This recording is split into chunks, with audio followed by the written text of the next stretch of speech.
Բարի երեկո հարգելի հեռուստադիտողներ, 168-ի եթերում ռևյուն շարունակում է իր աշխատանքը։ Այսօր տաղավարում հյուրընկալել եմ Էրեբունի պատմահնագիտական արգելոց թանգարանի տնօրեն, պատմական գիտությունների թեկնածու ուրարտագետ Միքայել Բադալյանին։ Բարև ձեզ, պարոն Բադալյան, շնորհակալ եմ մեր հրավերը չմերժելու համար։ Մեկ ամսից ավելի է 7-րդ դասարանի հայոց պատմության դասագրքի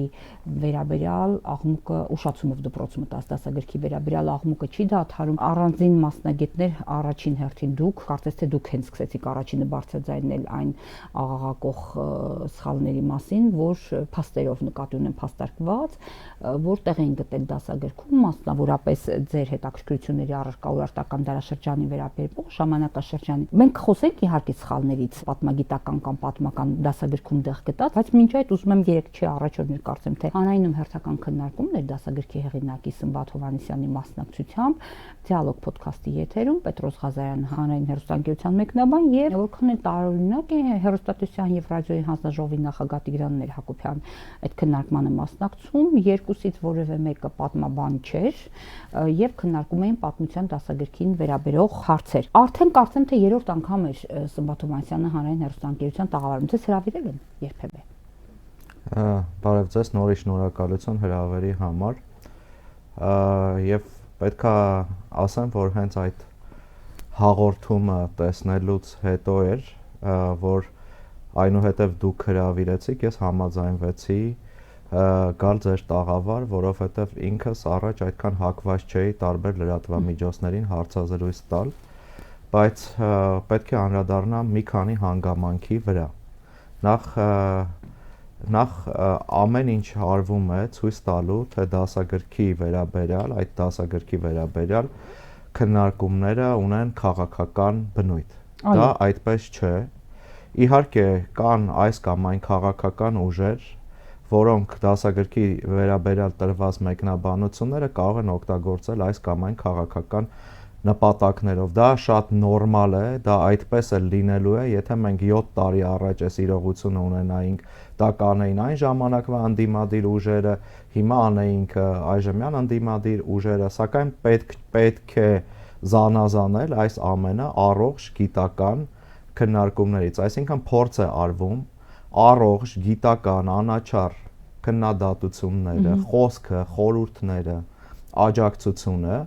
մեկտեղել մեկ կոնտեքստի մեջ, ինչը ինձ համար անընդունելի է։ Երկրորդը ներողություն եմ խնդրում, տեսեք, շատ ցավալի է, որ հանրային հեռուստաընկերությունը, որը կարծես թե նաև մեր հարկերի շնորհիվ է իր գործունեությունը ծավալում, այս թեմայի վերաբերյալ դրսևորում է միակողմանի գիծ։ Այսինքն նույն Սմբատ Հովհաննիսյանը 3 անգամ կանչվում է հանրային հեռուստաընկերություն եւ կարծես թե այնպեսի նպատակ է, որ նրան տանում են այնտեղ, որպեսզի արդարացնեն այս դասագիրքը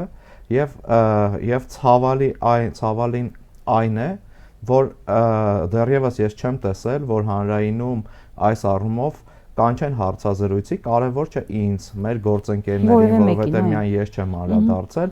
նաեւ այլ գիտնականների, իսկ այդպիսի գիտնականներ եւ բավական հեղինակավոր գիտնականներ եղել է նույն պատմության ինստիտուտի տնօրեն ակադեմիկոս Աշոտ Մելքոնյանը, նույն դոկտոր պրոֆեսոր Հայկ Դեմոյանը, նույն պատմական գիտությունների թեկնածու Արման Մալոյանը եւ այսպես մենք կարող ենք այս թիվը վերջերս Սամվել Պողոսյանը դոկտոր պրոֆեսոր հանդես եկավ, Հայկ Ավետիսյանը հնագիտության եւ ազգագրության ինստիտուտի հնագիտության եւ ազգագրության ամբիոնի վարիչ դոկտոր պրոֆեսոր եւ տարբեր գիտնականներ,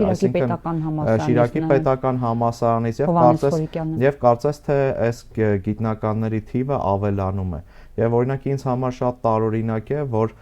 կանչում են ընդամենը մեկ հոգու դասագրքի հեղինակին եւ փորձում են արդարացնել այս դասագիրքը, ինչը հիմք է տալիս ենթադրելու, որ այս դասագրքում տեղ գտած որոշակի դրվագներ գրվել են որոշակի միտումով։ Ես ուզում եմ նախ հասկանալ, ես որ դպրոցական էի, իմ սերնդի դասագրքերը ունեին մի քանի հեղինակներ, ձեր սերնդինը չգիտեմ ինչպես էր։ Մեր սերնդի դասագրքերն ունեին մի քանի հեղինակներ,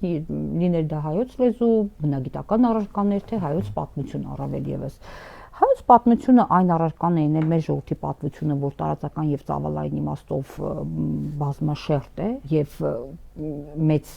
հետաքրքրություններ է առաջացնում ըստ էության, այդքան հեշտ բան է դասագիր գրելը, որ դա վստահվել է 1 հոգու։ Գիտեք, ես ինքը շատ զարմացա, երբ որ տեսա, որ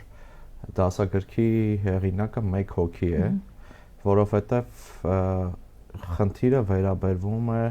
տարբեր ժամանակահատվածների, սկսած նախապատմական ժամանակահատվածից մինչև Բագրատունիների թագավորության անկումը։ Այսինքն սա ահռելի ժամանակաշրջան է, որոնք պահանջում են խիստ նեղ մասնագիտական գիտելիքներ։ Եվ ինձ համար խիստ տարօրինակ էր, որ ընդամենը 1 հոգի է գրել այս աշխատանքը։ Ինձ համար նաև խիստ տարօրինակ է, որ այս աշխատանքի, այս դասագրքի խմբագիրը հենց դասագրքի հեղինակի կինն է։ Իդեպ ինքն է դրա մասին տեղեկացրել իր Facebook-յան գրառման մեջ, դա փակ բան չի, ինքն էր հենց գրել, որ հպարտությամբ նշել։ Գիտեք, ես չեմ ուզում շատ Սմբատ Հովհաննիսյանին մեղադրեմ, նաև գիտեմ, որ իր հայրն է մահացել եւ նորից ցավակցում եմ նրան այս հարթակը օգտագործելով։ Մենք ենք միանում ցավակցություն։ Աստված թող հոգին լուսավորի, բայց պետք է ասեմ, երբ որ նա հանրայինի եթերում անվանում է զավեշտ, օրինակ, երբ որ քարտեզների մեջ ես ինքս մատնանշել եմ, որ այնտեղ նշված տեղանունների տեղադրումը, տեղայնացումը թեական է եւ նա այն անվանում է զավեշտ, ինձ համար առաջին հերթին զավեշտ է, երբ որ իր գրած դասագրքի խմբագիրը իր կինն է։ Եվ այստեղ կարելի է տեսնել նաեւ որոշակի ռիսկեր։ Կոռուպցիոն է թվում։ Գուցե։ Հովանավորչական։ Ես չեմ կարող ասել, որովհետեւ բնականաբար իր ընտանիքի անդամն է գրում, սովորաբար օրինակ շատ հաճախ երբ որ մրցույթներ են լինում, ինչ որ դեպքեր են լինում, այնտեղ նաև հարցնում են ձեր արդյոք մեկը կա, որ ձեր ընտանիքի անդամ եք, ազգակցական կապ ունի ձեր հետ, թե ոչ։ Այսինքն ես կարծում եմ, որ այս դասագիրքը գրելը եւ խմբագրելը բավական կշահեր, եթե դասագրքի հեղինակը իր կնոջը չվստահեր այս դասագիրքը խմբագրելու առաքելությունը։ Դուք ուրարտական պատմության ժամանակաշրջանի մասնագետ եք, ուրարտագետ եք։ Ձեզ դիմել են, առաջարկ եկել է լինի պատվիրատուից, մասնակցային դպրոց այդ կազմակերպությունից, որի տնօրենը Վահրամ Սողոմոնյան անունն ունի, թե կամ, ասենք, դասագրքի հեղինակից, որ փորձի ինչ որ կապել նաև պատվիրատուների հետ, որ այդ բաժինը կոնկրետ դուք օգնեք, չեմ ասում գրեք, լավ, օգնեք խորհուրդներով։ Շատ լավ հարց եք տալի, տեսեք, ոչ թե իրենք են դիմել, այլ մենք ենք իրենց դիմել։ Գարնանը մենք նամակ ստացանք մասնակցային դպրոցից, որպեսզի աջակցենք ուրարտական ժամանակաշրջանի լուսանկարներով, տրամադրենք լուսանկարներ։ Եվ ես ինքս Վահրամ Սողոմոնյանին, մասնակցային դպրոցի տնօրենին, դիմել էի հայտնելով մեր աջակցությունը, որ Էրեբունի պատմահնագիտական արգելոց թանգարանը պատրաստ է աջակցել, բնականաբար խոսքը գնում է անվճար, անշահախնդիր աջակցության մասին եւ այդ դասագրքի, ուրեմն ուրարտական ժամանակահատվածը նայելու, գուցե ինչ որ խորհուրդներ տայինք, սակայն մեր այդ առաջարկը մերժվեց, պատճառաբանելով, որ ժամանակ չկա եւ Սմբատ Հովհաննիսյանն է հեղինակը եւ ժամանակ չկա։ Այսինքն մենք ենք հանդես եկել, մենք ենք այդ ձեռքը մեկնել մասնակցային դպրոցին եւ սովորաբար նման գործելավոճը ինձ համար մի քիչ տարօրինակ է։ Ես մի քիչ լավ չհասկացա, մի հատ էլ հասկանանք այս մասը։ Այսինքն դասագիրք է գրվում 7-րդ դասարանի համար, սերունդներ պիտի կրթվեն, որտեղ դասագիրքը բոլորս գիտենք, չէ՞, 1-2 տարվա համար չի գրվում բնականաբար, եւ դուք իրենք ձեզ չեն դիմում, դուք դիմում եք դասագրքին աջակցություն, բաժինը կոնկրետ բաժին աջակցելու գրելու հարցում, ու ձեզ ասում են ժամանակ չկա։ Մենք չենք առաջարկել գրելու հարցում։ Մենք առաջարկել ենք նայել այդ գրված Ուրարտուի հատվածը, Ուրարտուի գլուխը, կարծիք տալ, որը բնականաբար շատ օգտակար կլինի։ Տեսեք, օրինակ ես ինքս որպես գիտնական, երբ որ մի գիտական աշխատություն եմ գրում, սովորաբար այն նախքան տպագրելը ուղարկում եմ տարբեր գիտնականների, որովհետև ինձ համար շատ կարևոր է լսել նրանց դիտողությունները, կարող են նրանք մատնանշել թերություններ, որոնցից ամանչել պետք չի։ Այ արդեն կարելի է ամանչել, երբ որ դրանք տպվեն, հա, երբ դրանք մենք հաշվի չառնենք։ Այսինքն մեր կողմից եղել է հստակ առաջարկ մասնակցային դպրոցին, որ մենք կարող ենք մեր աջակցությունը ցուցաբերել ուրարտական գլուխը նայելով, նաև գուցե խորհուրդներ տանք, որը մերժվել է, փաստացի մերժվել է։ Մեզանից միայն ուզել են լուսանկարներ, չնայած նրան, որ մեր առաջարկը մերժվել է, եւ մենք հասկանում ենք, որ խոսքը գնում է մատաղ սերնդի կրթության համար, մենք տրամադրել ենք նաև բավական թվով լուսանկարներ, ընդ որում որը իրենք պետք է անեին։ Այսինքն իրենք գումար են ստանում դրա համար եւ իրենք պետք է կներեք բարի լինեին եւ իրենք գտնեին այդ լուսանկարները, այսինքն իրենք տարբեր հաստատություններից վերցրել են տարբեր լուսանկարներ, մենք էլ ուրեմն եւս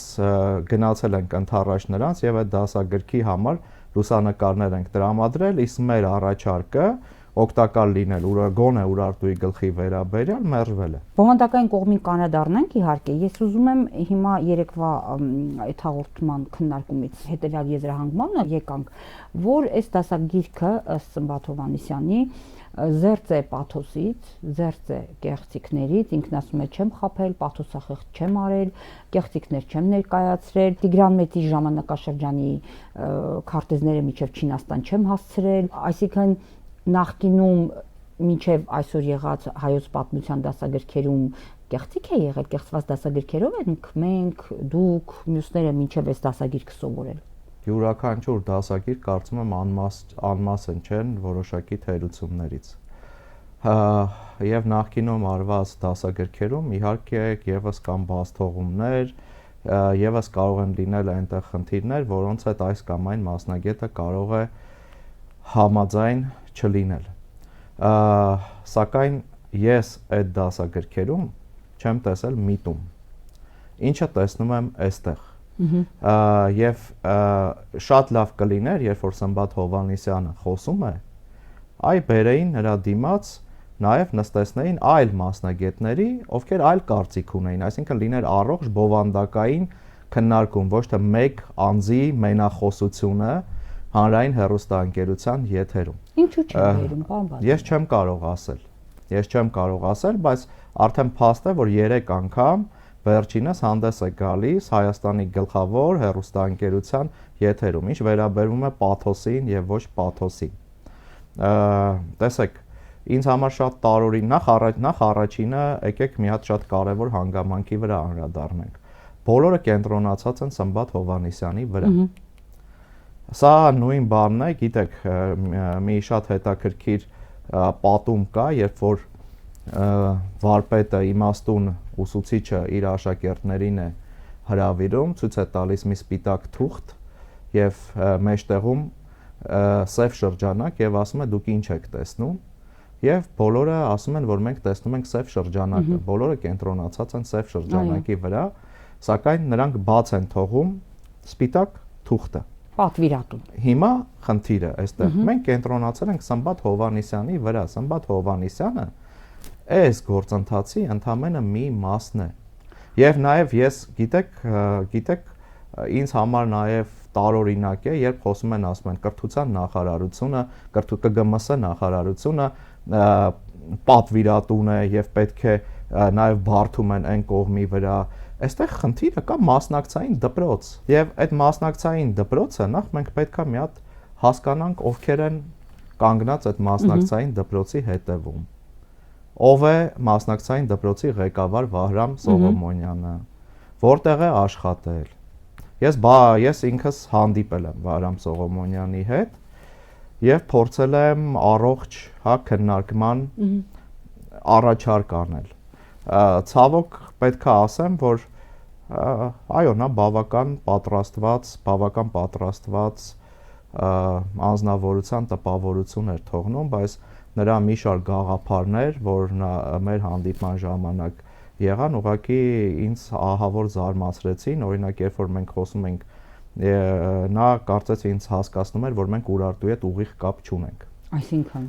Այո, եւ երբ որ ես նրան ասում էի, դա մեր ինքնության մասն է, մեր ժառանգության մասն է, նա ինքը ինձ ասում էր, որ ինքը ասաց գուցե եւ շատ հնարավոր է, որ չգիտեմ, նա ձայնագրած լինի կամ ձայնագրած չլինի, բայց ես բավական լավ եմ հիշում ինչ ա եղել այս խոսակցության ժամանակ, նա երբ որ ես ասում եի, որ դա մեր ինքնության մասն է, մեր ժառանգությունն է, ինքը ինձ ասում էր, որ եկեք դուք ուրիշ ձև եք դիտարկում, ինքը ուրիշ ձև է դիտարկում եւ եկեք ինքնություն, ժառանգություն, այս ամենը թողնենք, նաեւ նշում էր, որ Էրեբունին սովետի ժամանակ Էրեբունին Երևանի հետ կապն էր կասկածի տակ դնում եւ նշում, որ սովետի ժամանակ դա կարող եք իրան հարցնել, ասել ինչպես եք կարծում այս ամենի շուրջ, կարծում եմ եթե նա անաչառություն ունի, պետք է այնպես պատասխանի, ինչպես որ իմ հետ հանդիպման ժամանակ էր ասում, նա ասում էր, որ Էրեբունին կապ չունի, ուրեմն այսօրվա Երևանի հետ, դա սովետի ժամանակ արված միֆ էր։ Երկրորդ եւ վերջինը, երբ որ ես նրան հարցրեցի, ասացի, իսկ դու կարող ես թուրքերի հետ ուղիղ կապ ունես, որովհետեւ նաեւ,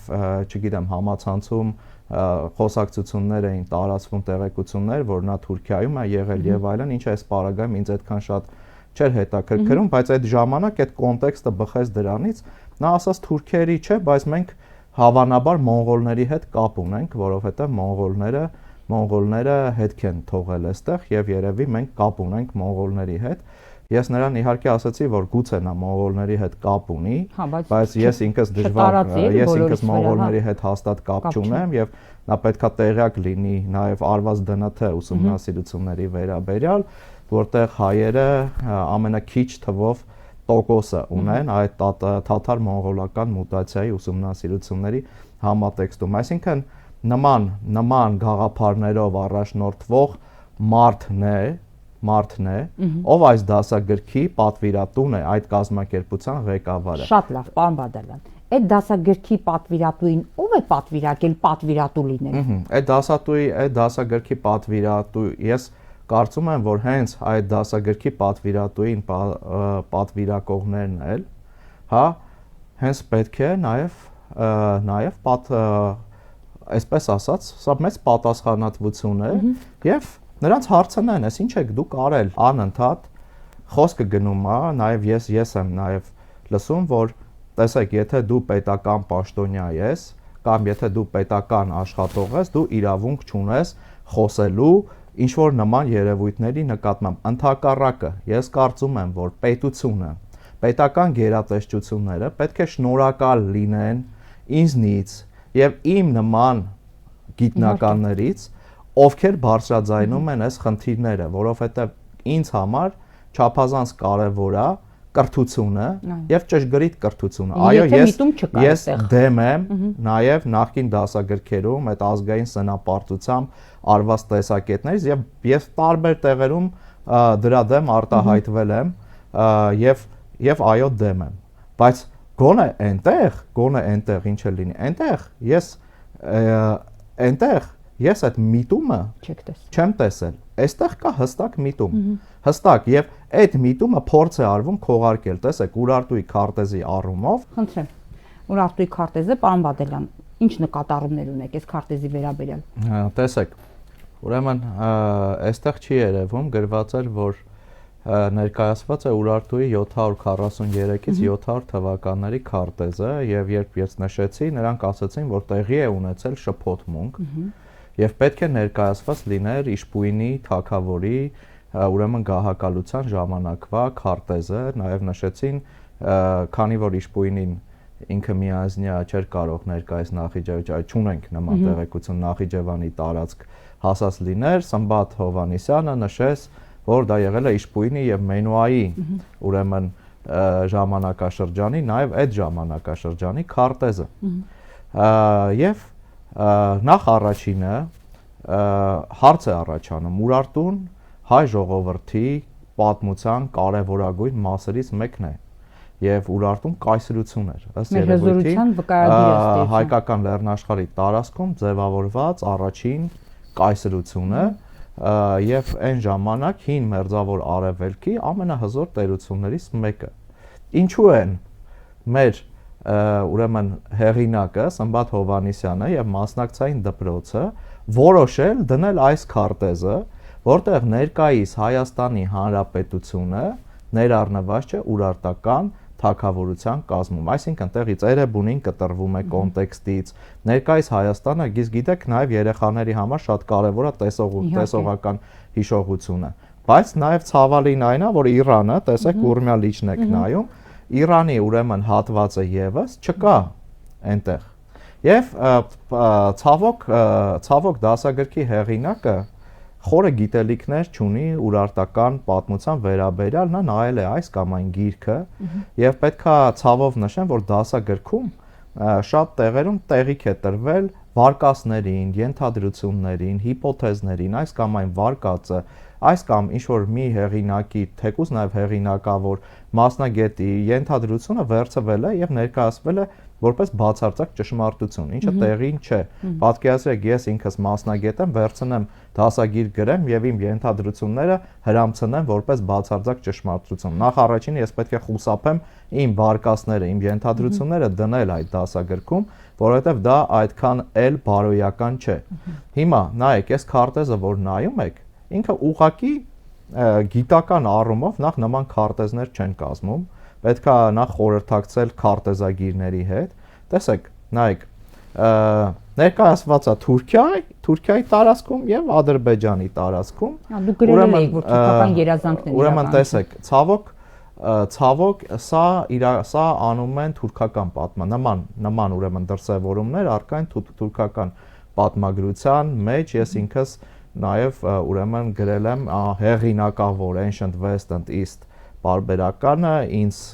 խնդրեցին, որ ես գրեմ թուրք, այսպես կարելի ասել պալատական հնագետ Շևքեթ Դոնմեզի գրքի վերաբերյալ գրախոսականը, որտեղ ամեն ինչ արվում էր, որպեսզի մինիմալացնել հայերի ներկայությունը այստեղ, նրանք եկվոր էին, նրանք կապ չունեին Ուրարտուի հետ եւ էլի նման sense կամայական ուրեմն դրսևորումներ ունեն։ Հիմա տեսեք, այս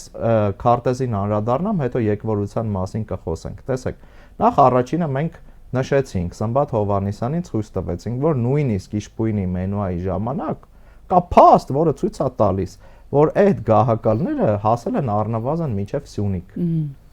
Այդ մեկ նա կրկին այսպես արդարանում էր, որ չէ, Արաքսը չեն անցել, դա բացարձակ, դա պատմական ճշմարտությունն է, ես նրան խորհուրդ կտամ այն հատվածների մասին, որ ինքը չգիտի, նա գիտելիքներ ուղղակի կարելի է ասել այդքան խորը գիտելիքներ չունի, ես նրան խորհուրդ կտամ զերծ մնալ ու ամեն անգամ կրակի վրա յուղ չլցնել, որովհետև ամեն անգամ նրա բաները, ինտերվյուները ամեն անգամ կրակի վրա ջուր են լցնում եւ ցույց են տալիս կներեք նրա տգիտությունը, կրակի վրա յուղ լցնելը ցույց է տալիս նրա տգիտությունը տվյալ ժամանակաշրջանի վերաբերյալ։ Ես ներողություն եմ խնդրում, որ արդեն նման տոնայնությամբ եմ խոսում, բայց այլ ընտրանք չունենք։ Տեսեք, Արարատ լեռ, որը մեզ համար սրբազան լեռ է, գրված է հարցականով Ուրուրուտ։ Կներեք, ով է, որ միած սկզբնաղբյուր կարող եք ցույց տալ ինձ, որտեղ ուրարտական սկզբնաղբյուրներում նման լեռ լինի, այն էլ Ուրուրուտ անունով։ Չկա նման սկզբնաղբյուր։ Այսինքն սա Արարատը ձև է խեղելու միջոց է։ Տեսեք, Ուրմենիուքինի նման տեղանուն ուրարտական արձանագրություններում ոչ միայն ասորեստանյան հիշատակված չէ։ Դիադուխի մենք չունենք, կա դիաուխի, այսինքն սխալ են արել, եւ դիաուխին պետք է տեղակայվի Կարինի ուրեմն տարածաշրջանում։ Կոլխիդա այդ ժամանակաշրջանում մեզ հայտնի չէ Կոլխիդա ուրեմն տեղանունը ուրարտական սեպագիր աղբյուրներում հայտնի է Կուլխա տեղանունը եւ եթե նա բերում է ուրեմն Իշպույնի ժամանակաշրջանի քարտեզ, ապա Կուլխան հիշատակվում է շատ ավելի ուշ։ Այսինքն եւ նաեւ նա բերում է, որ տեսեք Էթիունի համադաշնությունը, Էթիունի պետությունը, նա պետքա մի հատ հասկանալ, երբ որ նա պետքա էլի գիտելիքներ ունենա Էթիունի մասին։ Ես ինչու եմ այսպես խոսում, որովհետեւ երբ որ նա համարձակվում է մեր ասածները զավեշտ անվանել, ոչ միայն իմ, երբ որ օրինակ մեր շատ հարգարժան գործընկեր Հայկ Դեմոյանի դիտարկումներն են ծաղրի առարկա ենթարկվում ՀՄԿ-ի եթերում, մենք ստիպված ենք, ես ինքս ստիպված եմ խոսել նման տոնով, որովհետև նրանք տարական գիտելիքներ չունեն, խորքային գիտելիքներ չունեն, այն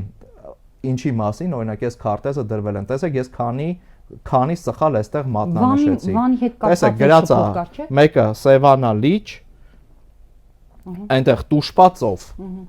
Որտեղից մենք ունենք սկզբնաղբյուր, որ Վանա լիճը հիշատակվել է որպես Տուշպածով։ Մինչդեռ կան վիճելի, որ Նայրի երկրի վերին կամ ներքին ծովը գուցե կարող է լինել Վանա լիճը։ Այսինքն այս մանիպուլյացիաները, սա բոլորը տեղավորվում են թուրքական, այսպես ասած ճակերտների մեջ, ուրարտագիտական նկրտումների մեջ։ Հենց թուրքերն են, ընդ որում ասեմ, ըստ երևույթին առնվազն այս ամենը սկսվել է Քազիմ Կարաբեկիր Փաշայից։ Ես եթե չեմ սխալվում, արխիվում կա փաստաթուղթ, որտեղ Քազիմ Կարաբեկիր Փաշան բանակցությունների ժամանակ խոսում է, որ հայերը կապ չունեն, Ուրարտուի հետ։ Եվ հետագայում Կարմիր թելի պես այս գիծը գնացել է ուրարտական պատմագրության, հնագիտության մեջ, շատ հաճախ Ուրարտու բառը, որ գրում են, տանում են միջև Արաքս գետը, միջև ինչպես այստեղ է արված։ Եվ ինձ համար իհարկե սա միտում է։ Օրինակ լավ կլիներ, որ իրանք ասեին, այո, սխալվել ենք, եւ մենք ասել ենք, բերեք ձեզ տանք ճիշտ քարտեզներ։ Օնլայն հարթակում դրեք աշակերտներին, այս ուղեք այս ամբողջը Ուրուրուտը, Դիադուխին, Կոլխիդան, այս մյուս տեսեք քանի հատ սխալ կար մենակ այստեղ, քանի հատ սխալ։ Այսինքն սա իրենք ասում են, որ 1 տարի հետո դա 1 տարի հետո կքննարկվի, ինչ որ իրանք կայք են սարքում եւ գիտեք հետո արդեն երբ որ ես օրինակ մենք շատ ենք ուզում նաեւ իրենց ուղարկել փաթեթ դիտողությունների, բայց այդ դիտողությունների փաթեթը մենք իրենց չենք ուղարկի, որովհետեւ արդեն անիմաստ ենք այս ամենը տեսնում եւ որովհետեւ ամեն ինչ արվելու է որ ժամանակ ձգվի եւ 1 տարի անցնի, հետո կտեսնենք ինչ կլինի։ Միտումը ո՞րն է, պարոն։ Միտումը, տեսեք, նույն այս ամենը ինչ որ կա, գոնե ես ինչի մասին խոսում եմ, նույնը ասում են թուրքական, ոչ թե առողջ, որովհետեւ Թուրքիայում եւս կան առողջ գիտնականներ, լուրջ ուրարտագետներ, այդ ազգայնամոլական, պալատական հնագետները, պատմաբանները, այսինքն որոնք պետական գծի մեջ են, այնտեղ ասենք մենք օրինակ հնագետ ունենք, որ ցույց տա թե ինչքան այդ գծի մեջ է, ուրարտական տաճարի դեմը նամազ է անում, մյուսը գիրք է գրում, որ ամենձև հայերը կապ չունեն Ուրարտուի հետ, եկան եկվոր էին, էլի փրուգիացիների հետ, եւ իմ համար այս եկվորության մեջ ուրեմն տեսեք գենետիկական հետազոտությունները վաղուց հերքել են հայերի եկվոր լինելու ուրեմն վարկածը եւ վերցնել եւ այդ վարկածը առաջինը գրել, հետո կապ չունի ինչ արդարացումներ են գրելու։ Նա գրում է, որ բայց ես գրում եմ, որ մենք այստեղ ենք եղել։ Բայց եթե գրում ես, ինչի՞ ես այդ վարկածը դրել։ Ասում են Բալկանյան ծագման մասին վարկածը գրել են, որովհետև իմ խնդիրն է, ես խնդիր ունեմ դասագրքով աշակերտների մեջ քննադատական մտածողություն ձևավորել։ Քննադատական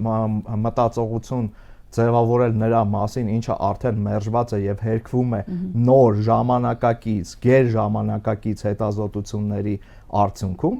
եւ այս առումով պետքա բավական զգուշ լինել եւ այնտեղ նշվում է, որ մեր նախնիները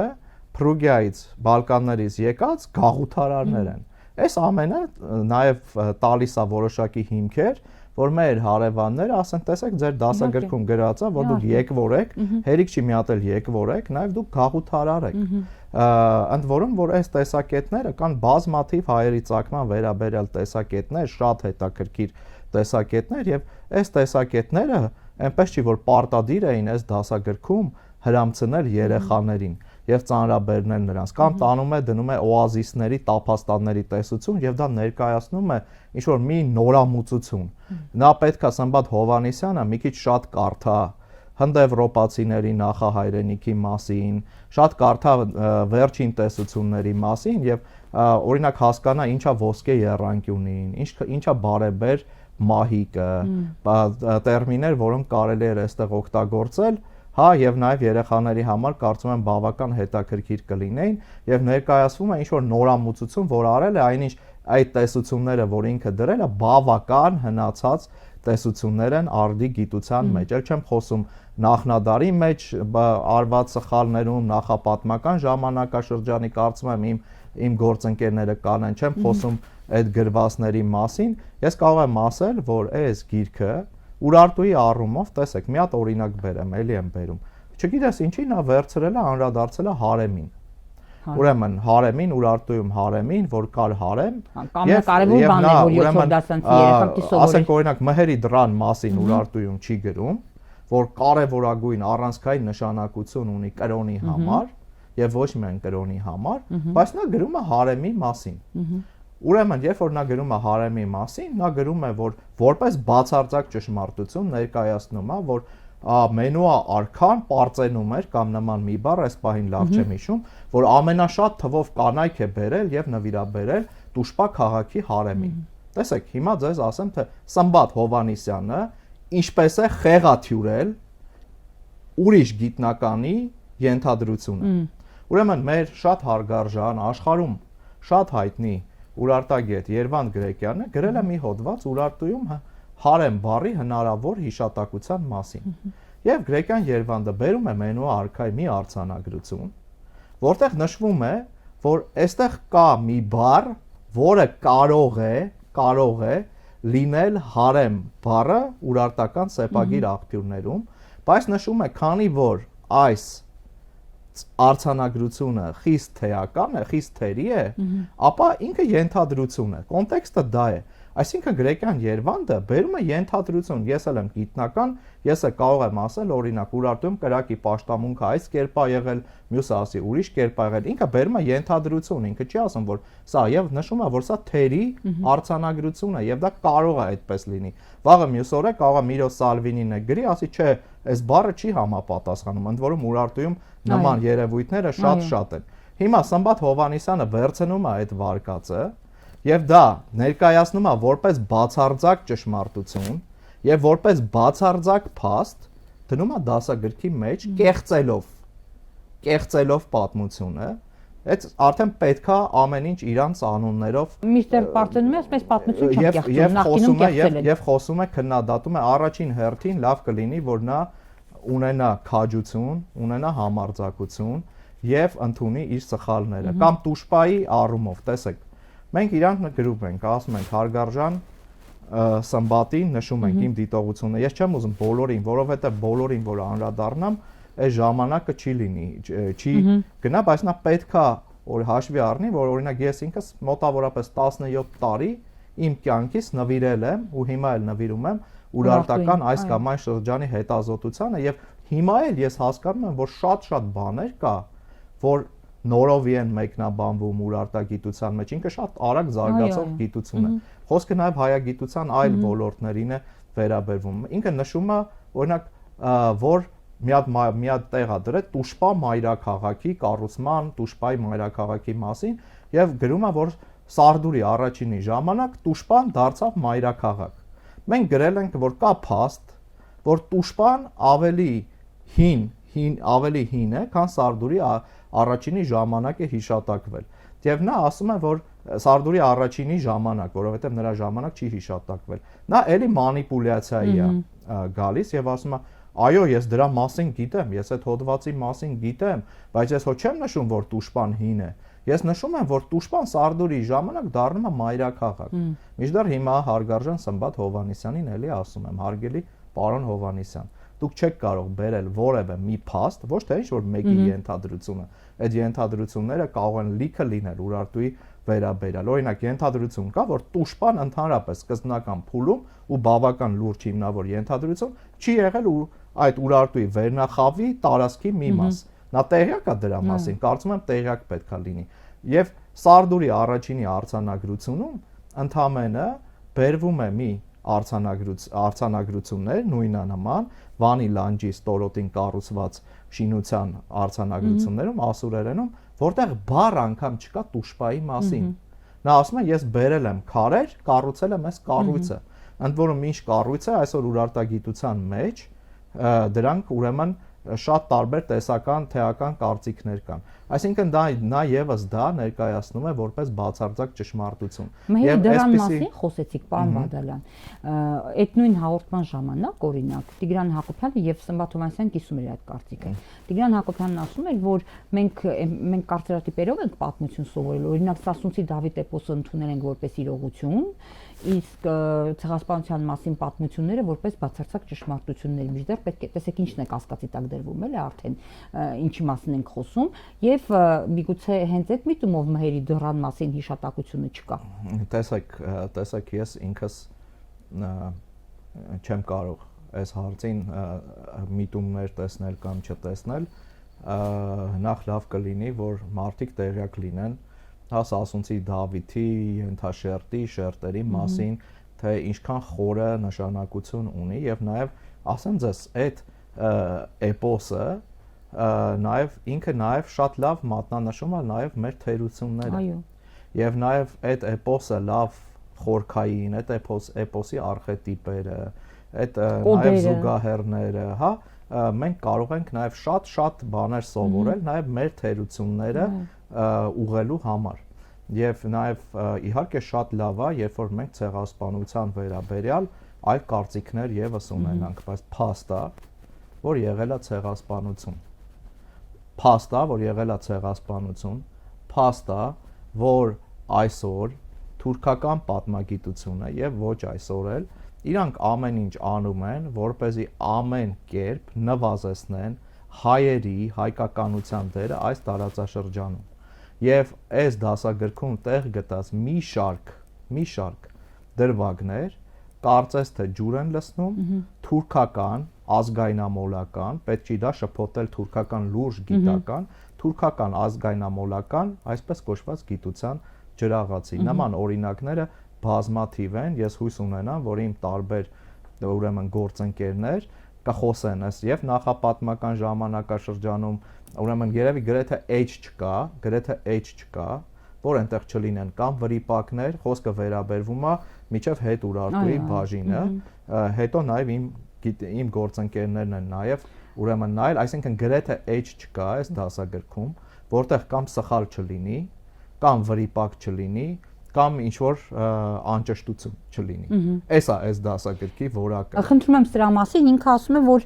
ես այդտեղ նշել եմ, որ սա ժամանակակից սահմաններով է, ես նշել եմ, որ երեխաները պատկերացում կազմեն, ես նաև մեծ է զրուցում էր ասել Հարվածուն Տերեմի, որ հույս չունենաք, որ ես Արցախից կհրաժարվեմ, երբ որ մարդիկ ասում են, որ այստեղ Արցախից հրաժարվելու եւ ընդհանրապես Ադրբեջանը որպես այն ժամանակ եղած պետություն ներկայացնելու մասին էր խոսքը։ Ամեն դեպքում նույն սկզբունքը չպիտի լինի քարտեզներում,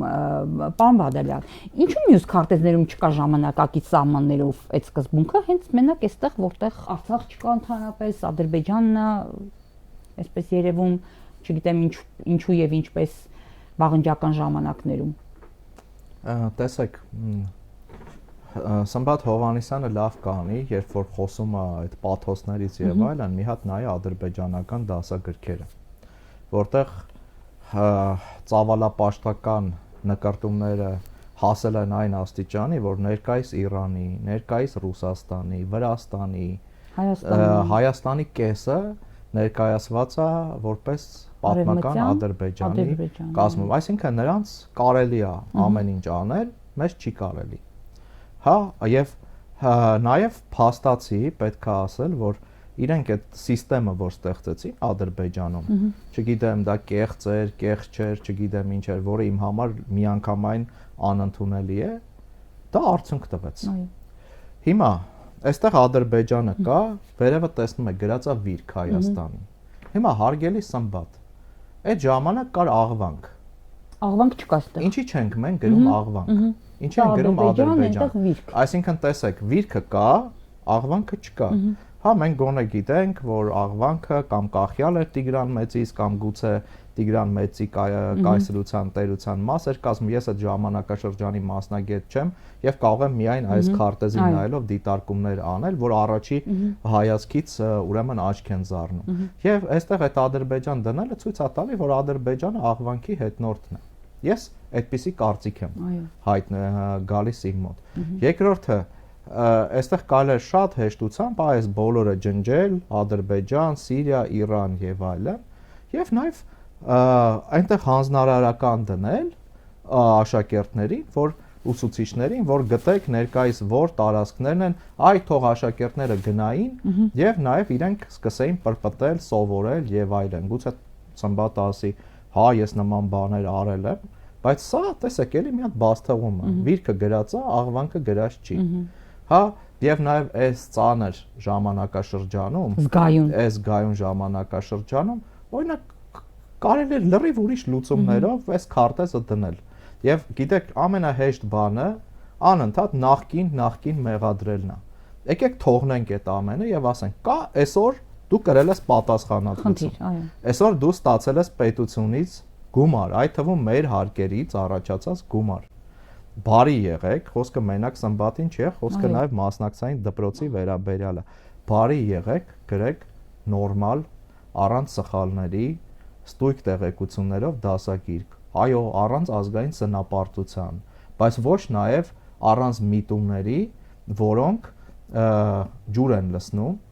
մեր ոչ բարեկամների ջրաղացին։ Եվ սա է ասածը։ Ես ինքս սկսեցի քննադատել, երբ որ սկսեցի հասկանալ, որ այստեղ լուրջ միտում կա։ Ոնց կարելի է Ուրարտուն, որը Հայաստանի համար բրենդ է, բրենդ։ Ուրարտուն կարա այսօր մեր ինքնության կարևոր մասն է եւ Ուրարտուն շատ-շատերը Հայաստանը ընկալում են Ուրարտու տերմինով։ Մենք այսօր գրեթե աշխարհի բոլոր դասագրքերում գոնե մի տողով Ուրարտուն կա։ Եվ Ուրարտուն կարա բերի այս երկիր հազարավոր տուրիստներ, այդ Ուրարտու բրենդը, ուրարտական ամրոցները, ուրարտական տուրիստը եւ բերում են։ Այսօր օրինակ Էրեբունի,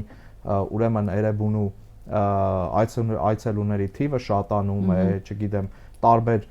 մենք հիմա օրինակ մեր գործընկերների հետ Պուշկինի թանգարանում Ուրարտուի ցուցադրություն արվեց եւ այդ ցուցադրության բացատրությունների բոլոր տոմսերը սպառվել են։ Այսինքն տեսեք 3 ամիս առաջ արդեն տոմսերը սպառվել էին։ Այսինքն նման մեծ հետաքրքրություն կա Ուրարտուի վերաբերյալ եւ սա իրոք Լուվրի թանգարանի, բրիտանական թանգարանի եւ այլ ուրեմն կարևոր հաստատությունների կողմից մեծ հետաքրքրություն կա Հայաստանի նկատմամբ նաեւ հատկապես Ուրարտուի առումով, հատկապես որ Ուրարտուն Հայաստանի ժառանգն է եւ բազմաթիվ իտալական, լեհական, գերմանական եւ այլ հաստատություններ նաեւ գալիս են Հայաստան հնագիտական եւ կամ պատմագիտական հետազոտություններ իրականացնելու նաեւ հենց ուրարտական ժառանգությունը եւ Ուրարտուի հետ կապված կարևոր կնճռոտ թեմաներ վերհանելու համար։ Դուք մի քանի անգամ ասացիք, որ պետք չի կենտրոնանալ Սմբատ Հովհաննիսյանի անձի վրա, բայց ինքն է հարվածներն իր վրա վերցնում, հա, ինքն է անդադար, չի ընդունում որևէ սխալ, որ եղել է դասագրքում եւ ասում են հակառակը սա քաղաքական է, հատուկ են ցեղ շպրտում, որովհետեւ ինչի մասն էին խոսում ու հիմա այդ շրջանակների մեխը դա է, էլի որ նախկինում դասագրքերի տպման բիզնեսը է եղել, հա, բիզնես է եղել, կարծես թե հիմա բիզնես չի, էլի, հիմա բիզնեսները փոխվել են ուղղակի անձերն են։ Դասագրքերն էժանացել են հիմա, ընդունում ենք էժանացել են, չպետք է դրա մասին նաեւ չբարձրաձայնել, այո, բայց դա չի նշանակում, որ անորակ դասագրքեր պիտի մտնեն դպրոց, բացի դրանից ասում են այդ մարդիկ քանի որ զրկվել են եկամտի աղբյուրներից դրա համար է աղմուկը բարձրացվում, բայց հունչ դե մտել չէ դասագրքերի դպրոց, տարբեր դասագրքեր են մտել այս տարի դպրոց, ինչու է հենց աղմուկը այս դասագրքի վրա բերել, որտեղ խնդիրները ամենաշատը այս դասագրքի, հետո թերևս կանադառնան, բայց այս դասագրքում են չէ առարկայական խնդիրները եւ մարդիկ իրենց ոլորտներում կայացած, իրենց ոլորտներում պրոֆեսիոնալներ մարդիկ կանադառնան եւ կոնկրետ օրինակներով են ցույց տալի, ինչու են այդքան անհաղորդ այդ քննադատությունների նկատմամբ, ինչու ընդառաջ չեն գնում, կարելի չէ նստել քննարկել, այ հիմա օրինակ ես հրավիրում եմ, հանրայինը չի հրավիրում, ես Սմբատ Հովհաննիսյանին հրավիրում եմ մեր տաղավար, չեք մերժի չէ բանավեճը Սմբատ Հովհաննիսյանի հետ, հրավիրում եմ, մենք բացենք, հրավիրում եմ այս տաղավար քննարկման բանավեճի 7-րդ դասարանի հայոց պատմության դասագրքի վերաբերյալ, եթե կլինի մեր հրավերը ընդունելու պատրաստականությամբ, մենք սիրով կպայմանավորվենք եւ այդ բանավեճը իրականություն կդարձնենք, ինչու են այդքան անհաղորդ Տեսեք, ես հանրային ռադիոյում էլ որ մենք գնացել ենք պարոն Արման Մալոյանի հետ, ընդ որում ասեմ Արման Մալոյանի հետ ես 30/30 ծանոթացել եմ այնտեղ, այսինքն եւ մեզ ասացին, որ իրենց եւս հրավիրել էին, իրենք չէին եկել, այսինքն մենք պատրաստ ենք այդ բաց քննարկմանը, դա շատ լավ կլինի բաց, թափանցիկ եւ տեսնենք թե ինչպես են մեր գործընկերները պատասխանելու տարբեր հարցերին, շատ ուրիշ հարցեր կան, ես չեմ ուզում դրանց մասին հիմա խոսել, որովհետեւ ես հասկացա, որ դրանց մասին պետքա նաեւ որոշ ուրեմն տեղեկություններ, սխալների պահել, որ հետո նաեւ պատասխանասեր ձիու սանձերը այստեղ շատ փոքրիկ ընդամենը մի հատված է։ Վանի մասին էիք նաեւ տեսեք, խնդիրը ինչն է։ Ամեն ինչ անում են, ամեն ինչ արվում է, որ այս ամենը ներկայացվի մեկ երանգով, քաղաքական երանգով։ Ես որևէ քաղաքական կուսակցության անդամ չեմ։ Որևէ քաղաքական հոսքի չեմ պատկանում։ Ավելին ասեմ, ժամանակին ձեր մամուլը եւս ինձ անդրադարձել է, թե իբր մենք ես ինքս բանի ԿՊԱ-ական ուրեմն մանգլավիկների, այսինքն այդ ով որ գրել էր, մեջ էիք բերել իր խոսքերը, տեղեկություն բանն են կարել, երբ որ խնդիր կար, աշխատանքային խնդիր կար, այսինքն օրինակ ես եւ շատ իմ գործընկերներ որևէ կապ չունեն քաղաքական այդ գործընթացների հետ եւ պետք չի մեզ խառնել դրանց հետ։ Այո, բոլորն էլ օգտվելու են։ Այն ժամանակ էլ անդիմությունը օգտվել, հիմա էլ անդիմությունը օգտվել, մենք ողջամիտ մարդիկ ենք։ Թող Սմբատը լավ դասագիր գրեր եւ մասնակցային դպրոցը իր աշխատանքը լավ իրականացներ, չքննադատեին։ Ճիշտ խոսքը առողջ քննադատության մասին է։ Ես օրինակ իմ կողմից ուղղակի անընդունելի են այն վիրավորանքները, հերյուրանքները, որ կարող են հնչել դասագրքի, ուրեմն հեղինակի հասցեին, բայց կա առողջ քննադատություն, կա գիտություն։ Իրավորում պարոն Բադալյան, մենակ դասագրքի հեղինակին չէ, այն կողմից էլ դες են տես իրավորում։ Այն կողմից ընդ որում ասեմ, ստեղծվում է մի հատ այսպիսի քող,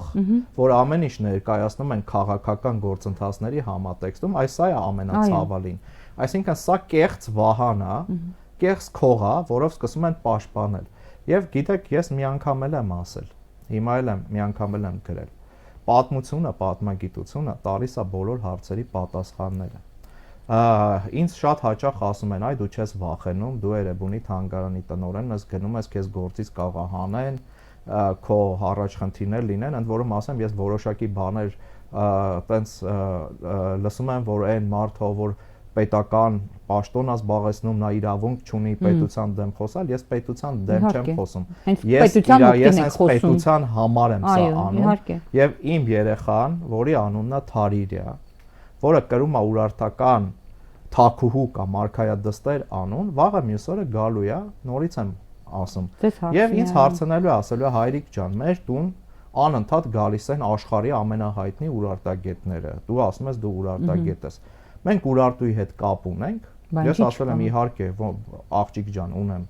Ասել է, բայց քարտեզում չունենք, ասել եմ, տեղ սխալ է գրած։ Ասել է, բա դու լինելով գիտնական, ինչ որ մի բան արել ես եւ ուզում եմ էս նաեւ ուղղել իմ տարբեր գործընկերների, ընդ որում որոնցից ոմանք գալիս են տարբեր խոսակցությունների ժամանակ, ասում են, այ Միքայել ջան, ինչ լավ է իր գրել տեղը տեղին, երբ որ գալիս է խոսալու ժամանակը, ընդ որում գիտական խոսալու, մեկ է տեսնում ես, որ այդ ասողներից շատ-շատերը խուսափում են անելու։ Հարգելիներս,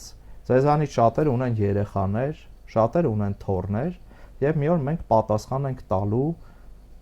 առաջինը իրանց արչեւ, հետո պատմության արչեւ, եւ ամեն ինչ չի, որ հարատև է։ Ոչ պաշտոնը, ոչ նմանատիպ բաներն են հարատև։ Սմբատ Հովանեսյանին, ինձ կամ մյուսին պատմությունը տալու է, դնելու է իր տեղում։ Ցավոք սրտի ես կարծում եմ, որ եթե այսպես շարունակվի, ժամանակին, երբ որ կգրվեն գիտական աշխատանքներ դասագրքերի վերաբերյալ, ցավոք սրտի, դա իմ անձնական կարծիքն է, նորից եմ ասում, քանի որ Սմբատ Հովանեսյանը տարբեր վարկածների վրա է հիմնվում եւ այդ վարկածները նաև շատ հաճախ օգտագործում է իր դասագրքում որպես բացարձակ ճշմարտություն ներկայացնելու, ես հիմա էլի ինձ իրավունք եմ վերապահում առաջ քաշելու մի վարկած։ Ժամանակը գալու է, անցնելու են այս ժամանակները, եւ Սմբատ Հովհաննիսյանը պատմագիտության մեջ հիշվելու է որպես պալատական եւ խավարամիտ պատմաբան։ Դա իմ սուբյեկտիվ կարծիքն է, որը ես որպես վարկած իրավունք ունեմ առաջ քաշելու։ Լավ նոտայով ավարտենք, պարոն Բադալյան։ Էրեբունիի պատմահնագիտական արգելոց թանգարանը կարծես թե միջազգային լայն կապեր ունի, վերջերս դուք լուսանկար եք հրապարակել Էրմիտաժից Միխայել Պետրովսկու հետ, հետո ակնարկել եք Լուվրի հետ ինչ-որ ծրագրի մասին, խնդրում եմ թանգարանի ծրագրերից մի փոքր մեր թանգարանը այսօր հասել է այն մակարդակի, որ համագործակցում է աշխարհի այնպիսի հզոր մշակութային կենտրոնների հետ, ինչպիսիք են Բրիտանական թանգարանը, Լուվրը, Էրմիտաժը, Պուշկինի թանգարանը, նշեցի Պուշկինի թանգարանում մենք լուրջ մասնակցություն ունեցանք ուրարտական թագավորություն հին Հայաստանի ժառանգությունը խորագրով ցուցադրության բացմանը, Հայաստանից մասնակցում էին նաև Հայաստանի պատմության թանգարանը, Երևան քաղաքի պատմության թանգարանը, ինքս նաև այս ցուցադրության, այսպես ասած, համակարգողներից մեկն եմ հանդիսանում։ Լուվրի հետ մենք շատ ջերմ հարաբերություններ ունենք, հատկապես Լուվրի հին մերձավոր արևելքի դեպարտամենտի հետ, մոտ 1 ամիս հետո Էրեբունի թանգարանի մշտական ցուցադրությունը կփակվի, դա չի նշանակում, որ Էրեբունի թանգարանը չի ունենալու ցուցադրություն, մենք ունենանք ժամանակավոր ցուցադրություն, բայց մենք ներկայումս Լուվրի հետ աշխատում ենք, Լուվրի աջակցությամբ նաև Էրեբունի եւ Հայաստանում Ֆրանսիայի դեսպանատան աջակցությամբ Էրեբունի թանգարանի նոր ցուցադրության փոփոխության վերաբերյալ, այսինքն ամիսներ հետո նաև Էրեբունիում Լուվրի եւ Լուվրի մասնագետների նաև հետ համատեղ աշխատանքի շնորհիվ մենք ունենալու ենք բոլորովին նոր հագեցած ցուցադրություն։ Էրմիտաժի հետ մենք ունենք շատ ավանդույթներով համագործակցություն, եթե չեմ սխալվում, Էրեբունին միակն է հայկական թանգարաններից, որը շատ այսպես համակողմանի պայմանագիր ունի Էրմիտաժի հետ, որ եւ այդ կետերը իրագործվում են եւ փետրվարի 14-ին Էրմիտաժում բացվելու է Էրեբունի թանգարանի անկյունը 3 հնագիտական իրը ներկայանալու, իսկ մյուս տարի նաեւ Էրեբունիում բացվելու է Էրմիտաժի անկյունը, պատկերացրեք ինչ մեծ հաջողություն է, որ դու աշխարհի նման հաստատությունների հետ համագործակցում ես, իդեպ մեր համար կրթությունը շատ մեծ բաղադրիչ ունի, մենք բրիտանական թանգարանից հրավիրեցինք աշխարհի ամենահայտնի սեպագրի մասնագետներից մեկին, պրոֆեսոր Իրվինգ Ֆինկելին, ով բրիտանական թանգարանի խորհրդանիշներից մեկն է, եւ նա անվճար Էրեբունի թանգարանում հայ ուսանողների, մասնագետների համար 8 անվճար դասախոսություն կարդաց եւ այսօր մենք ունենք արդյունք, այդ մասնակիցներից ոմանք ուզում են սեպագրով շարունակել եւ մասնակից դառնալ, մեր համար կրթությունը նման եւ կրթության ուրեմն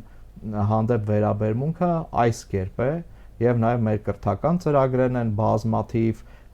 բազմաբովանդակ եւ մեր մասնաճյուղերն են կամաց զարգանում եւ մենք նաեւ իհարկե ընդունում ենք նաեւ մեր թերությունները, աշխատանք շատ կա անելու, առաջ Աստված, որ մենք կարողանանք քայլ առ քայլ, փուլ առ փուլ այս ծրագրերը իրականացնենք։ Շնորհակալ եմ կրկին մեր հյուրը լինելու համար, պարոն Բադալյան, հարգելի հեռուստադիտողներ, կրկին քննարկում էինք հայոց պատմության 7-րդ դասանի դասագրքի խնդրահարույց թեմաները, մասնավորապես Ուրարտուի հետ կապված խնդիրները ուրարտական ժամանակաշրջանի տաղավարում հյուրընկալել էի Էրեբունի պատմահնագիտական արգելոց թանգարանի տնօրեն պատմական գիտությունների թեկնածու Ուրարտագետ Միքայել Բադալյանին։ Կհանդիպենք։